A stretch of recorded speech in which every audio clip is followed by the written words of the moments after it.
Morning, everyone. Morning. Apologies for my tardiness. Just a reminder, Tara's not joining us today. But do we have anybody new who hasn't been to this meeting before? Anybody?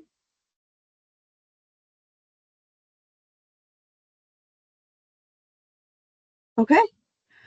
Well, let's get started. Julie? You here? Yeah, Julie. Oh, want me to kick us off? Yep, with the winter sheltering update. Okay. My name is Julie Hall. If we haven't met, I work for Graceful Foundation. We partner with Graceful Cafe. I'm also coordinator of Change the Trend this year. So I'm just going to give a quick update of some things that have been transpiring for shelter this upcoming season. In early July, I was reaching out to one of our primary shelter providers, Severe Weather Shelter. So they do the individual sheltering. Hat Force has typically done shelter for others in our region. And I had some concerns about their ability to shelter this upcoming season. And so I heard back, Christy Smith was their executive director, and I heard back that she was able to share that the board from Severe Weather Shelter had let all their staff go, and they were hoping to still run a season, but they would anticipate it being volunteer run, and they'd be waiting on some funding, and that they would kind of give updates in September. And so that was pretty concerning to me because, typically I've been partnering with them probably for the last 7 years personally and then professionally. And typically by September, we're in full-blown registration mode and making sure all of our guests and clients know and are ready for the season.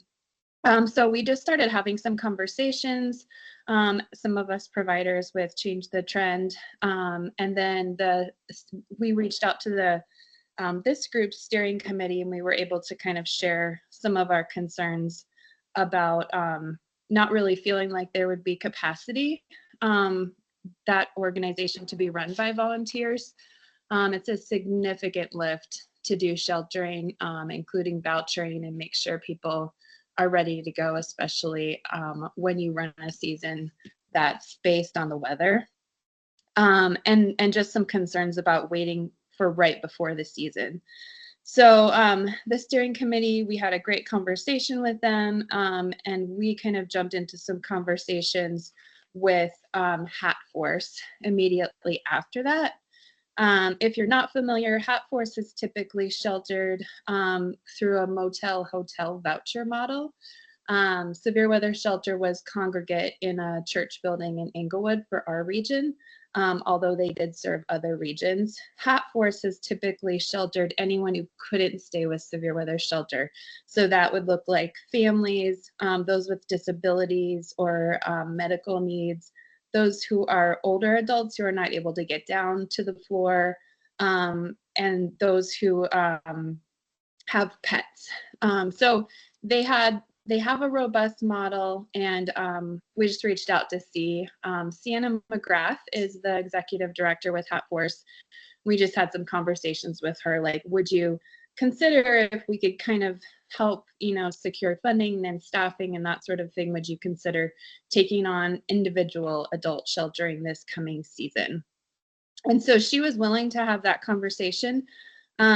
Since then, they have determined with their board that they are willing to take on individual sheltering pending funding. And where they're at with funding right now, they have a need for an extra $150,000 to include individual sheltering this coming season. What that looks like is adding on personnel. So one of the things that they are planning to do is hire back Christy Smith, who was executive director for Severe Weather Shelter, and she could help oversee including this individual sheltering aspect. And then it would also include the cost of the added hotel / motel rooms needed to shelter 40 clients. So severe weather shelter, typically that was the number that they would shelter any given night during the severe weather shelter season.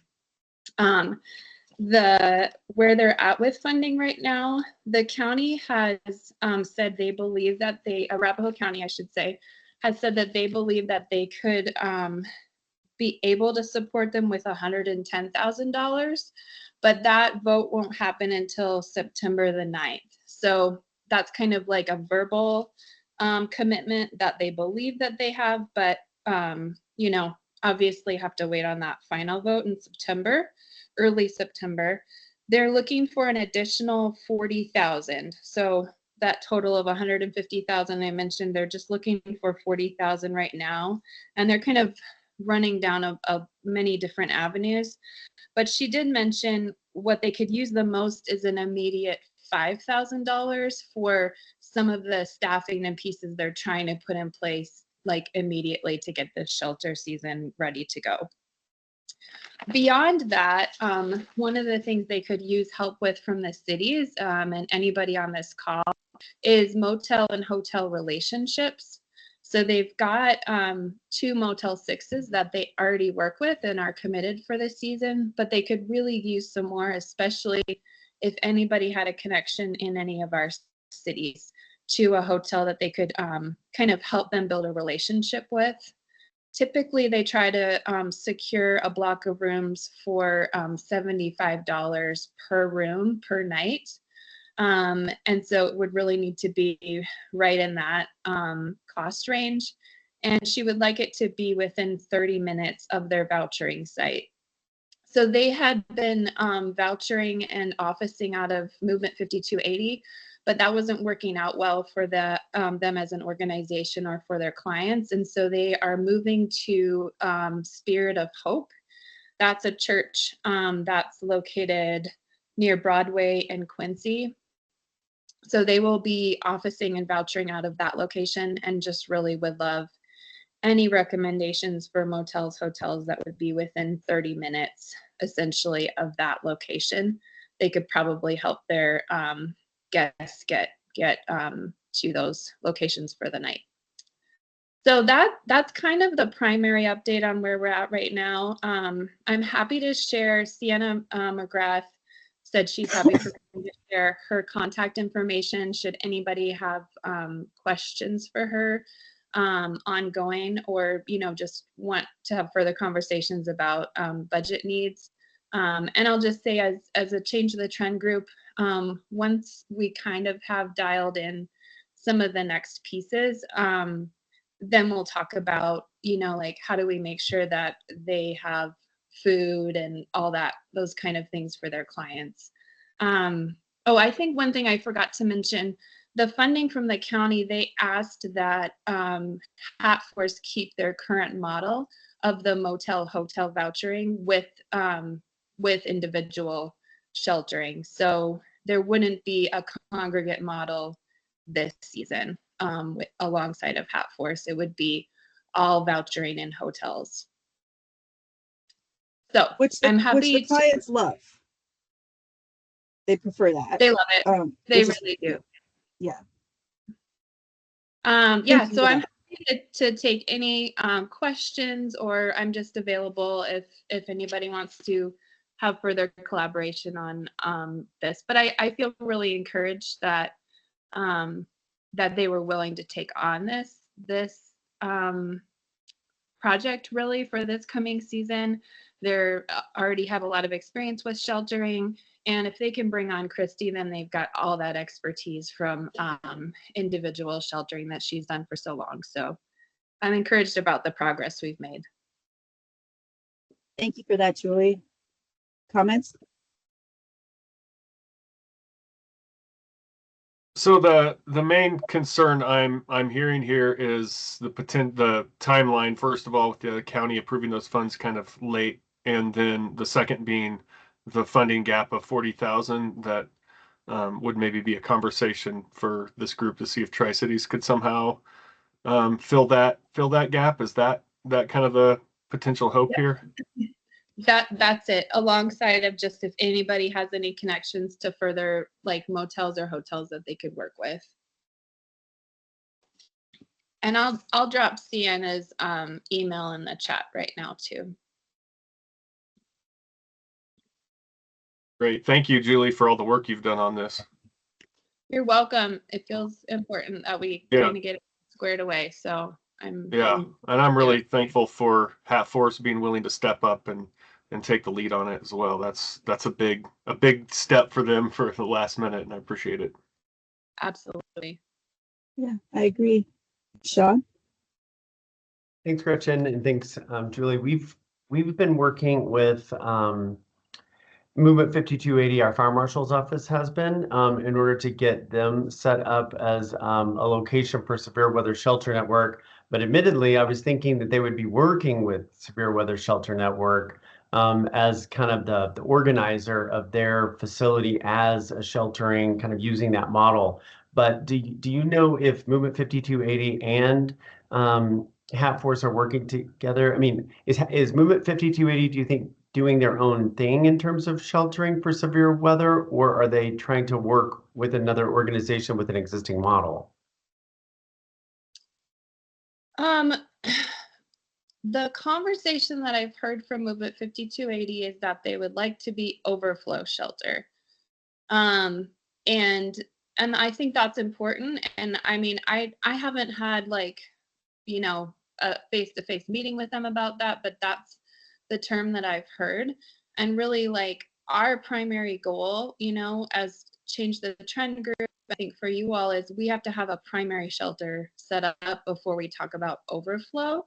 And I don't really see 5280 being the right entity for primary shelter, I hope that's helpful.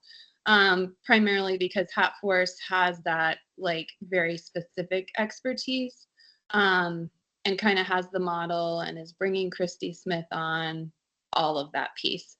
Now, like we could potentially look at them being overflow shelter, but I am personally curious about, you know, where they're at with City of Inglewood on mediation and what it looks like to bring in, you know, more people into shelter overnight with whatever has been happening with that. And then just their further, you know, expertise and capacity with sheltering. So I'll be honest, I haven't had that direct conversation with them. I hope to do that next, but my first goal was who's going to be our primary shelter provider and who has that like direct expertise. So I don't know if that's helpful, Sean, and I'm happy to have other conversations if it's helpful. And I will be following up with them on their thoughts for overflow, like what they feel that could look like. But I know that it didn't work out for Hat Force to be partnering with them in their location around sheltering like the way that they do it, and they've had to move out. Gotcha. I thought they were just had administrative offices in Movement. They did, but they were vouchering out of there and they had some problems with it. It wasn't working out.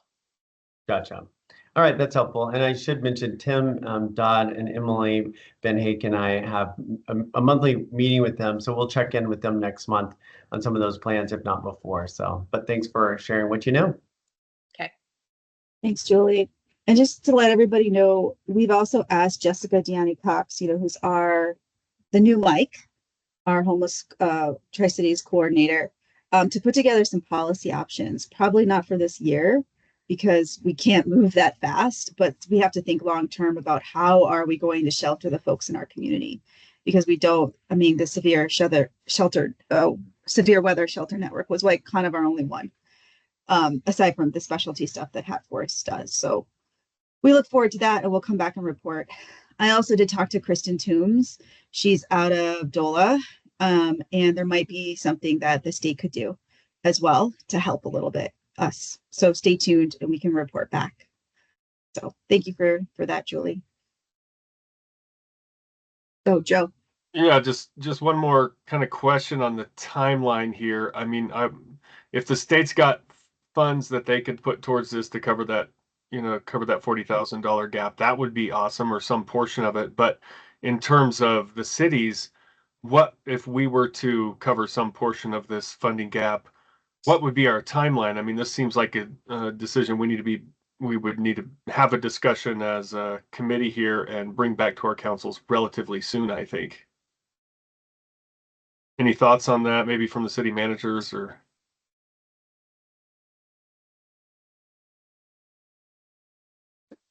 Good morning. I think you're right, Joe. I think we should schedule this for the next kind of steering committee meeting and kind of coordinate on how much, if there's any funding that's still in our, in the committed funds so far, and then what else might be needed so that we can get back to this group and to our councils about what's possible. Okay, that's good enough for now. If we can get it on the next steering committee meeting, that would make sense to me. And hopefully we'll know more. I just introduced Sierra to Kristen, so they're going to talk offline and figure out what are some of the state options, or if there's any, essentially. So hopefully we just need more information, right? We don't have enough. And maybe you can speak to this, Kathy Smith. Why do they have to wait till September?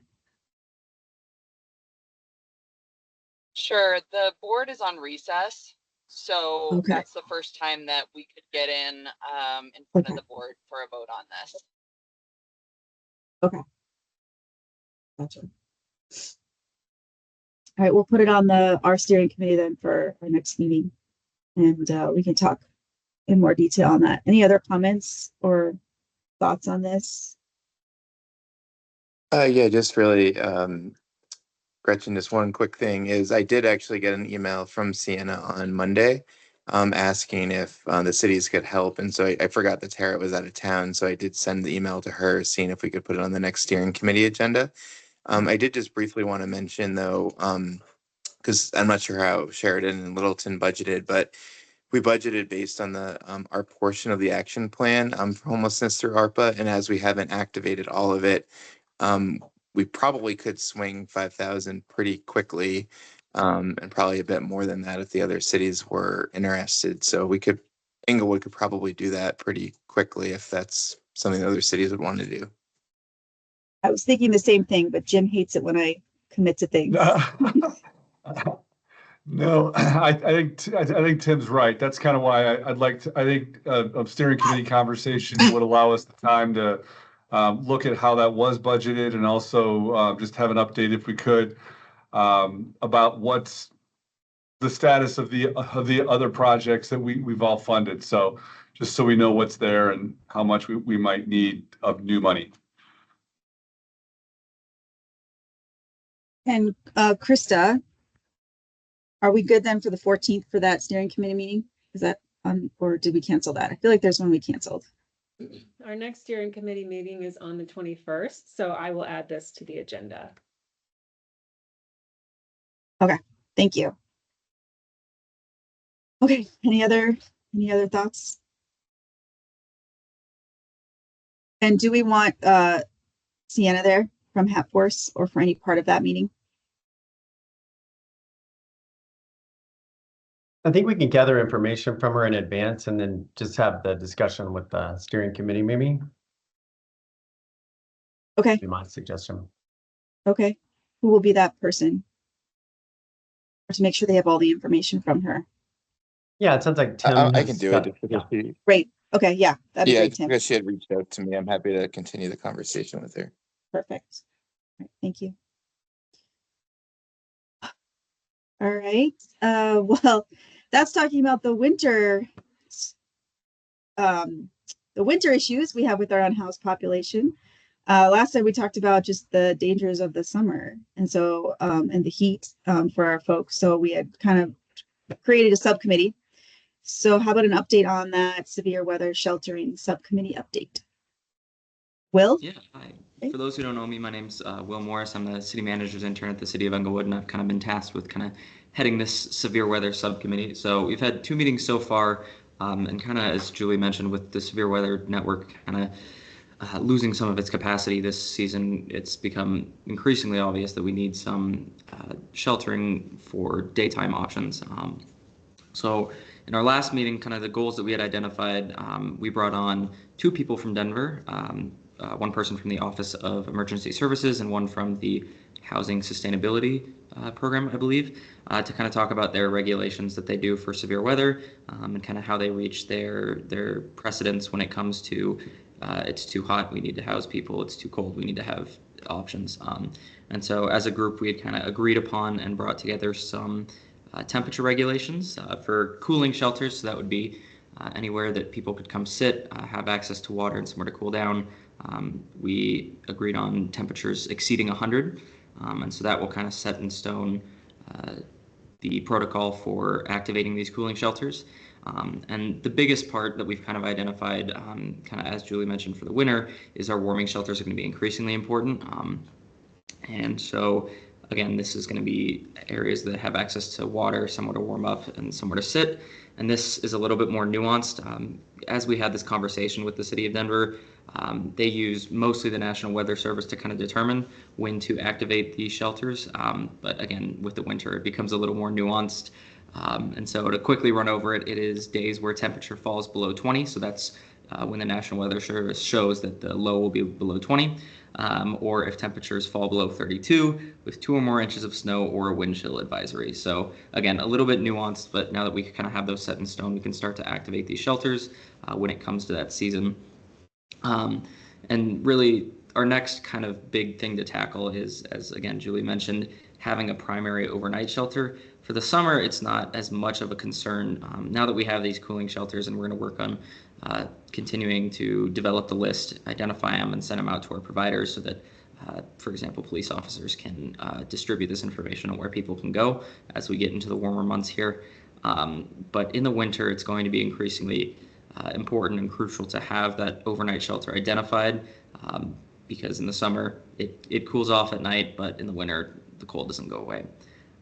So kind of our next big things to tackle is going to be communication with our providers, partnering a little bit more with some nonprofits to get some more resources, because if people end up making it to these shelters, this cooling and warming shelters, having other resources available there, Hat Force, 5280, and kind of everybody else we can get is going to be important.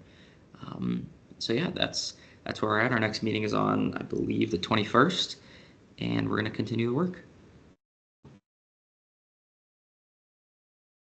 Questions for Will? Yeah, Julie. Or comments?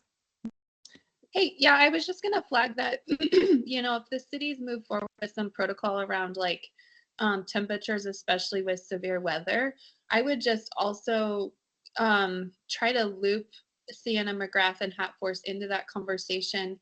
One of the challenges in the past with our clients is that at times, even when Hat Force would be closed, but severe weather shelter would be open because they would kind of decide that weather separately, that's hard for people to understand and navigate. So like if the cities were saying like this is considered a severe weather shelter day, a cold weather day, you know, all these places are open, but if Hat Force's determination was different, that might be kind of confusing. So I would just, as this conversation evolves, I would just try to think about like what's the best way to communicate a severe weather day. And I think Sienna was open to changing their parameters, but obviously that impacts budget if, you know, if the parameters are different and they need to shelter more. So that's just something to flag. Yeah, we had Sienna on a meeting yesterday, and we kind of talked about potentially changing their guidelines, but I think she's going to reach out and look a little bit into if that's possible. But yeah, she'll be on those meetings, I think, from here on out. Thanks, Will. Other comments or thoughts? This is Emily Van Heka. If I could just echo Julie's point about the confusion that creates if the temperature standards are different for clients, it also becomes confusing for police to message to people. So I would just underscore her point of the consistency across the board also makes it easier for us to get information to patrol and then to people in the community.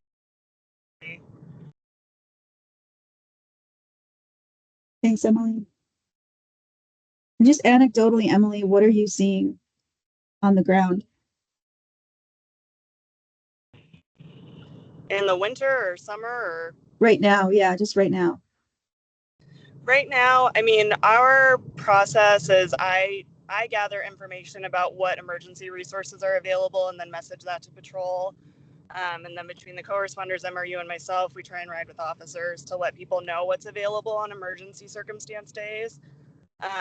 In terms of this winter and the update from Julie about Hat Force stepping into this gap being left by Severe Weather Shelter Network, it's really encouraging to hear that that's going to be picked up, because not only are Hat Force and Severe Weather Shelter Network the only resources that we refer people to just kind of standardly in terms of local options, but they're also our emergency option for patrol when we find people overnight and when we can't get people through the regular like vouchering and registration process, but find someone in a true emergency. So that's a positive update to hear, and I hope we find the funding to make those services a reality.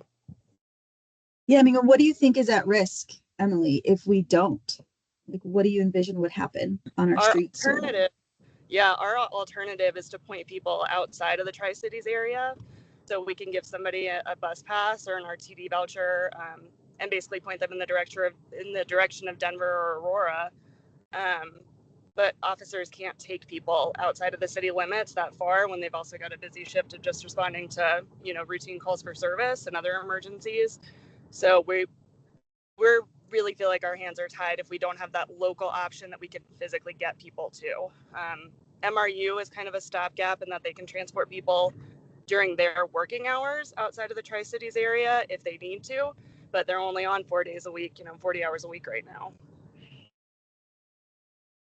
So we'll probably see more unhoused individuals staying on the streets, most likely. Yeah, I think you can say that unequivocally. Okay. Thank you. Anyone else? All right, well, that takes us to our last item. So it might be a shorter meeting today. Jessica, I kick it over to you. Just your regular updates. And I know you're still acclimating to us, so certainly the time is yours. Morning. I will go ahead and share my screen.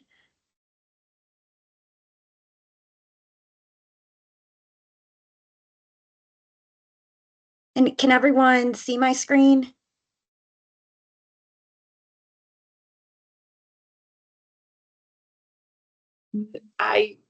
Yeah, there we go. Okay. That's better. All right, so I will go over all the items that Mike completed and then all of the in progress, and then just give a more detailed overview of the in progress items and the progress I've made. So Mike in year one had completed formalizing a regional leadership body, creating a regional coordinator position, increasing participation in HMIS, increasing referrals to One Home System, partnering with Built for Zero, developing system of tracking and reporting on plan implementation, and then creating the Tri-Cities webpage.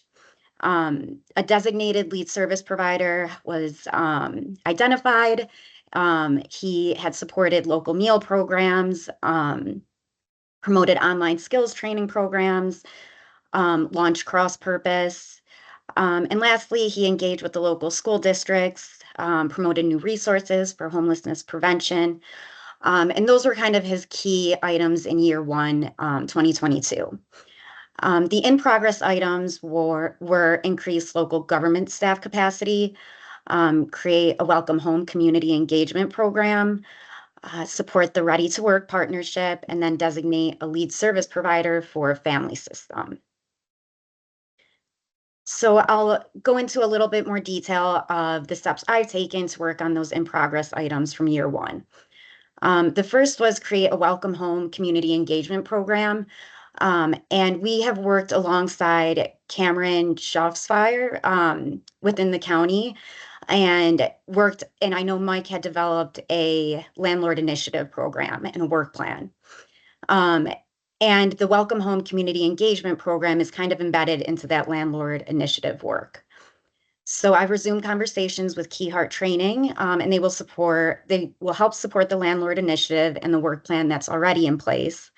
I'm working with Cameron to put the approved work plan in action within the next few weeks. And then I plan on presenting the Landlord Initiative Plan at the CTT, the Change the Trend meeting, to gauge interest from local providers and agencies who would be interested in helping to support the efforts for landlord engagement. And can you just remind everybody who may not know what that plan is? Sure. So it would be creating a cohort, and the cohort would kind of start with the Key Heart training. So the Key Heart training is really kind of centered around helping landlord outreach and engagement, and helping with agencies in developing those relationships with the landlords. So all of the agencies that are interested and then participate in the Key Heart training would then be involved in the cohort. And from there, it would be a working group kind of that just progresses towards landlord outreach. I hope that answered it well.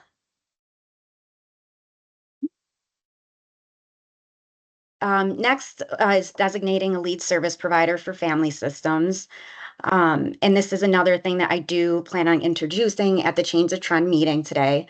And then just gauge interest with potential providers and iron out the details for what being a lead service provider for the family systems would look like. And then develop a work plan for developing a lead service provider for family systems within the next 30 days. In 2023, Mike had completed streamlining volunteer and giving opportunities.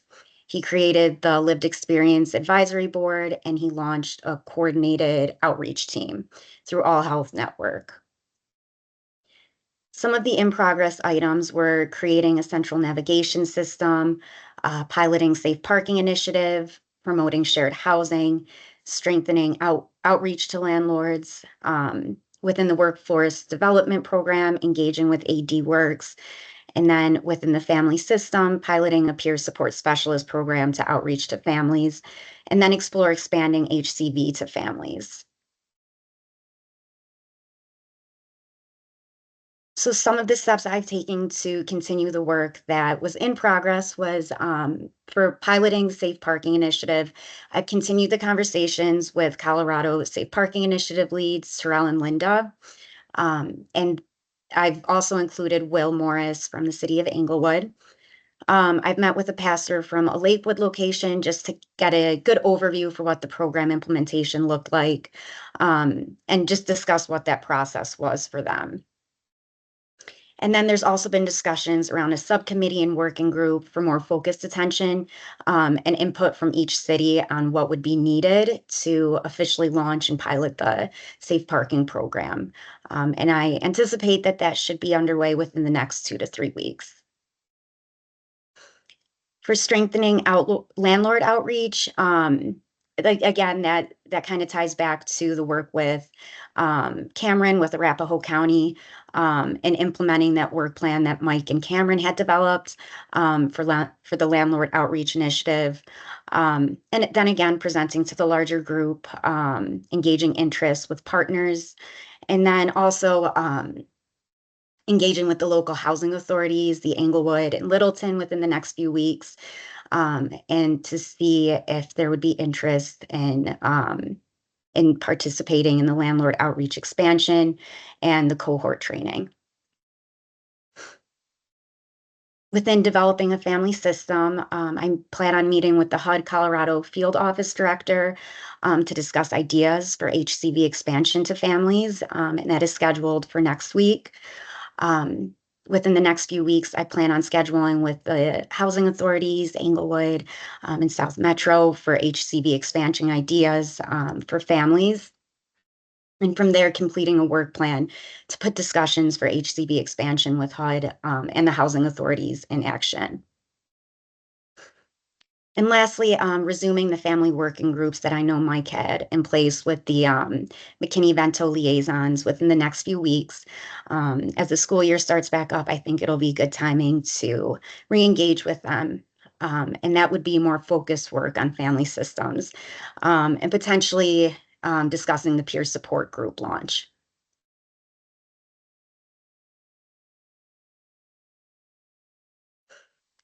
For year 24, Mike had completed creating an online platform to request homeless services, which I believe is through the Tri-Cities website. For in progress, convening local healthcare providers to discuss street outreach team, and then planned is this PSH feasibility assessment. So for developing a single adult system, I completed a work plan for healthcare convenings. Within the last 3 to 4 weeks, I've met with healthcare providers to gauge their level of interest, and then also kind of identify where some pain points are for healthcare providers and helping to support our unhoused community. So I'm hoping by mid-fall we can have a convening date in place. My last healthcare provider meeting is scheduled for the 30th with Craig Hospital. And from there, I would like to get the meeting in place. And for planned, begin the work plan and movement on the PSH feasibility within the next 30 days. And then moving the PSH feasibility from plan to in progress. So where that lands the action plan is at 57% completed, 40% in progress, and 3% planned. And I'm hoping to move that needle by the next meeting so that some of those in progress items are completed and the planned PSH feasibility assessment is in progress. Great, Jessica. Thank you.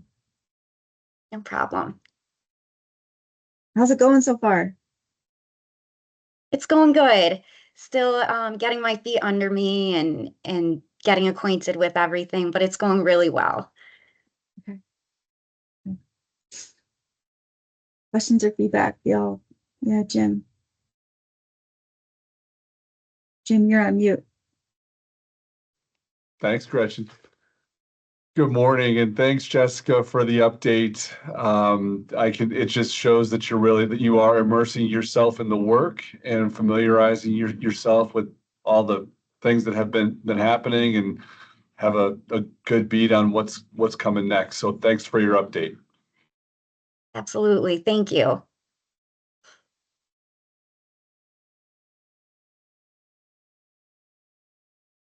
Julie? Hey, Jessica, is that the healthcare for single adults? Is that like a mobile health? Is that what you're looking at, or is it something different?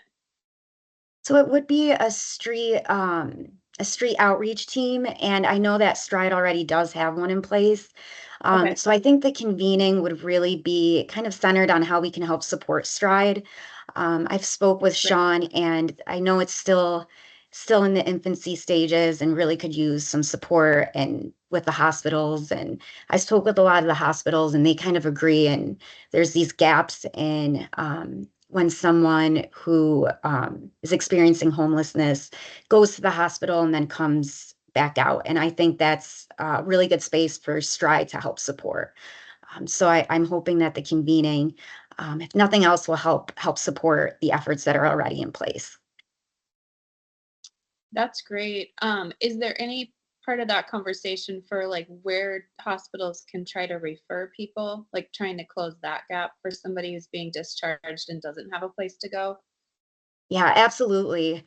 And I think even something as simple as getting some information, some of the resource brochures out to them, because even that, from what I've heard, it sounds like there's no resources that they can just hand off to an individual. Yeah, and I personally I see that the gap of somebody not having a place to go when they're discharged as it's a really challenging one in my experience. The only one I know of is Colorado Coalition for the Homeless, and theirs is limited in how you access that respite care. But that specific piece is the big one. I can tell you, even at Graceful recently, we had somebody who had all of their toes amputated, and they were just ended up being discharged, and they're at our cafe, that week. So you're like, really, I think that would be a gap to really be thinking about, like, where can we find some respite care for people coming out in that situation? Because they're not going to be successful coming out in that space. Absolutely. Thank you for that, Julie. Yeah, thank you. Thanks for all your work. Emily? Yeah, on that note about respite care, do we know what local hospital relationships look like? And maybe this is a question for Julie or a follow-up question for Sienna.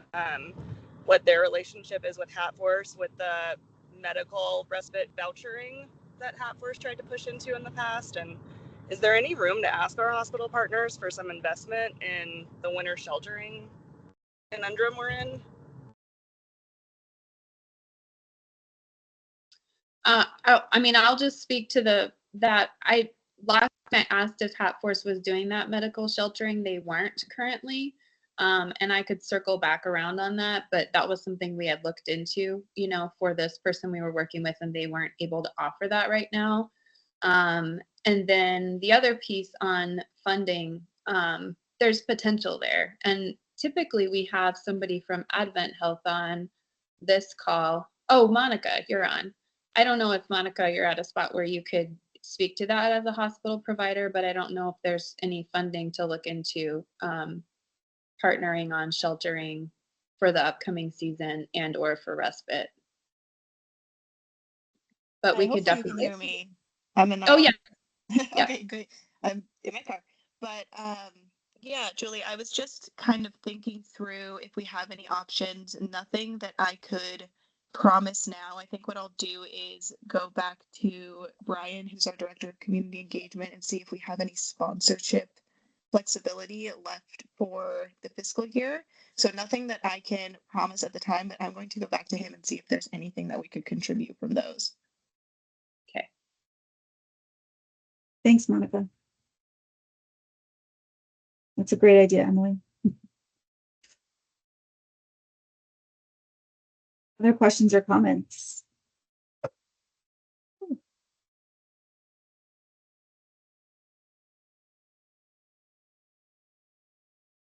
Okay. I think we'll wrap up early. Our steering committee meets again in a little less than 2 weeks. And so we'll circle back and figure out stuff around Hatforce and sort of a temporary, hopefully, idea of how we can shelter folks coming for this winter. And then Jessica, you'll have some bigger ideas of stuff we can look to in the future to figure out this gap. So thanks everybody for being here. Enjoy the rest of your rainy, dreary day, which is kind of awesome, right? It's kind of much needed. And we'll see you all back here next month. Thank you. Thanks, Gretchen. See everybody. Bye-bye.